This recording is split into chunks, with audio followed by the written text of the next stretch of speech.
Formula ఈ race కేసులో IAS Arvind Kumar ED విచారణ కొనసాగుతోంది. బిఎల్ఎన్ రెడ్డి స్టేట్మెంట్ ఆధారంగా అరవింద్ ను ప్రశ్నిస్తున్నారు అధికారులు. ఫార్ములా ఈ రేస్ కేసుకు సంబంధించి పలు ప్రశ్నలు అడుగుతోంది. ముఖ్యంగా బ్రిటన్ కు చెందిన ఎఫ్ఈఓ సంస్థకు నిధుల బదలాయింపు, పెమా నిబంధనలపై అరవింద్ కుమార్ ను ఎంక్వైరీ చేస్తోంది ఈడీ. నిన్న ఐఏఎస్ అధికారి అరవింద్ కుమార్ ను ఏసీబీ విచారించగా ఇవాళ ఈడీ ఎంక్వైరీ చేస్తోంది. నిన్న ఏసీబీ విచారణకు హాజరయ్యారు ఐఏఎస్ అధికారి అరవింద్ కుమార్. ఉదయం నుంచి ఇన్వాయిస్, ప్రొసీడింగ్స్ సహా పలు ప్రశ్నలు అడిగారు అధికారులు. ఎఫ్ఈఓ సంస్థకు 54 కోట్ల రూపాయలు ఎవరు బదిలీ చేయమన్నారు, ఎప్పుడు చేశారనే దానిపై ప్రశ్నలు అడిగినట్లు తెలుస్తోంది. అప్పుడే మున్సిపల్ మంత్రి కేటీఆర్ ఆదేశాల ప్రకారమే నిధులు బదిలీ చేసినట్లు ఏసీబీకి తెలిపినట్లు తెలుస్తోంది. ఇక Arvind Kumar statement ACB record చేసింది. ఇక హైదరాబాద్ లోని ఈడీ ఆఫీస్ నుంచి మరిన్ని డీటెయిల్స్ అనిల్ లైవ్ లో అందిస్తారు. అనిల్, డీటెయిల్స్ ఏంటి?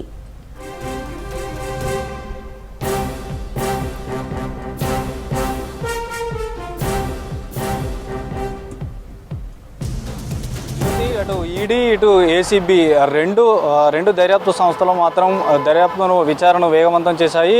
ఓ పక్క కేటీఆర్, బీఆర్ఎస్ వర్కింగ్ ప్రెసిడెంట్, మాజీ మంత్రి కేటీఆర్ను ఏసీబీ అధికారులు విచారిస్తే ఇటు ఏదైతే సీనియర్ ఐఏఎస్ ఆఫీసర్ అరవింద్ కుమార్ను ఈడీ అధికారులు విచారిస్తున్నారు. సో ఏటుగా ఉన్నటువంటి అరవింద్ కుమార్ని దాదాపు 2 గంటల పాటు బషీర్బాగ్లో ఉన్నటువంటి ఈడీ కార్యాలయంలో ఈడీ అధికారుల బృందం విచారిస్తుంది. సో ముఖ్యంగా ఈ మనీ లాండరింగ్కి సంబంధించినటువంటి కోణంలోనే దర్యాప్తు చేస్తున్నారు. ఎందుకంటే గతంలో ఆ 3 ఏదైతే ఈ ఫార్ములా రేస్కి సంబంధించినటువంటి ఆ 3 సీజన్లకు సంబంధించినటువంటి నిధుల బదలాయింపుపై ఈ అవకతవకలకు సంబంధించి పూర్తి స్థాయిలో దర్యాప్తు చేస్తున్నారు. సో ఆ ఫెమా నిబంధనలు ఉల్లంఘించారంటూ కూడా ఒక సీనియర్ ఐఏఎస్ అధికారిగా మీరు ఉన్నారు, మీకు ఒక బాధ్యత ఉంటుంది. సో అలాంటి ఉల్లంఘనను ఎలా చేశారు, ఎందుకు చేశారు, ఎవరి ఆదేశాల మేరకు చేశారంటూ కూడా ఈడీ ప్రశ్నిస్తున్నటువంటి పరిస్థితి. సో ఈ దాదాపు 2 గంటల నుండి 11 గంటల ప్రాంతంలో ఈ ఈడీ విచారణ ప్రారంభమైంది. సో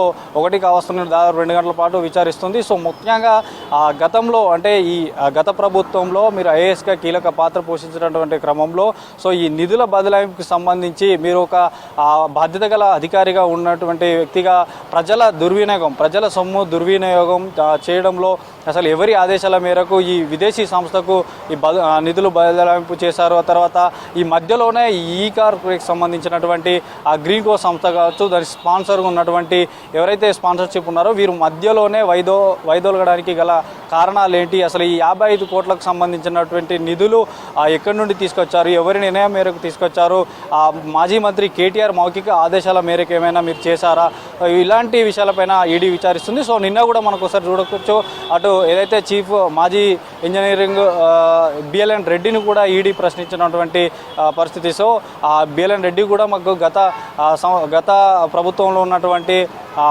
ఏదైతే అప్పుడు ఎంఏ యూడీ అధికారులు కానీ తర్వాత మంత్రిగా ఉన్నటువంటి కేటీఆర్ ఆదేశాల మేరకే మేము ఏదైతే ఈ నిధులకు సంబంధించి కానీ ఈ కార్ రేస్ సంబంధించినటువంటి ప్రతిపాదనలు కూడా మేము ఏర్పాటు చేశామంటూ కూడా చెప్పినటువంటి పరిస్థితి. సార్ అదే క్రమంలో ఈ అరవింద్ కుమార్ కూడా ఈ ఈడీకి సమాచారం ఇస్తున్నారా, ఈడీ అడిగే ప్రశ్నలకు జవాబు ఏమి ఇస్తారనేది కూడా ఆసక్తిగా మారింది. సో వీరిద్దరి స్టేట్మెంట్ ఆధారంగా కూడా ఈ నెల 16న మాజీ మంత్రి కేటీఆర్ను కూడా ఈడీ ప్రశ్నించేటువంటి అవకాశం ఉంది. సో ఇప్పటికే అటు ఏసీబీ అధికారులు కూడా నిన్న ఉదయం నుండి సాయంకాలం వరకు ఇటు ఐఏఎస్ అధికారి అరవింద్ కుమార్ని కూడా ప్రశ్నించినటువంటి పరిస్థితి. సో మనీ లాండరింగ్ తర్వాత విదేశీ సంస్థకు ఏదైతే ఇటు హిమాయత్ నగర్లో ఉన్నటువంటి ఇండియన్ ఓవర్సీస్ బ్యాంకులో స్టేట్మెంట్ అక్కడ నుంచి మనీ విత్డ్రాల్ కానీ తర్వాత ఈ హెచ్ఎండిఏ నుండి అక్కడ అకౌంట్ ఉంటుంది, అక్కడ నుండి ఎప్పుడెప్పుడు ట్రాన్సాక్షన్ జరిగాయి అనేటువంటి స్టేట్మెంట్ కూడా వెలికి తీస్తున్నారు. సో ఇందులో కనుక ఏవైనా తప్పిదాలు కనుక జరిగితే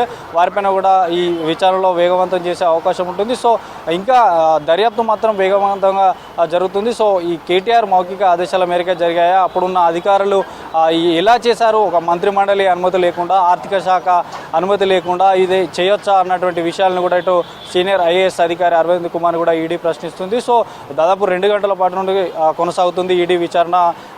సో ఈ మధ్యలో 1 గంట ప్రాంతంలో లంచ్ బ్రేక్ ఉండేటువంటి అవకాశం ఉంది. సో తర్వాత కూడా ఈరోజు సాయంత్రం వరకు కూడా ఈడీ విచారణ ఇంకా జరిగే అవకాశం ఉంటుంది. సో ఇంకా కొత్తగా ఏమన్నా ప్రశ్నలు కూడా లేవనెత్తే అవకాశం ఉంటుంది. ఎందుకంటే ఇది ఒక తెలంగాణ ప్రభుత్వం గత ప్రభుత్వం నిర్వహించినటువంటి అటు కేటీఆర్ కూడా ఒకవైపు చెప్తున్నాడు చెప్తున్నాడు. హైదరాబాద్ని అంతర్జాతీయ స్థాయిలో, హైదరాబాద్ నగరాన్ని అంతర్జాతీయ స్థాయిలో గుర్తింపు పొందేలా చేయడానికే ఈ కార్ రేస్కు సంబంధించినటువంటిది తీసుకొచ్చాము.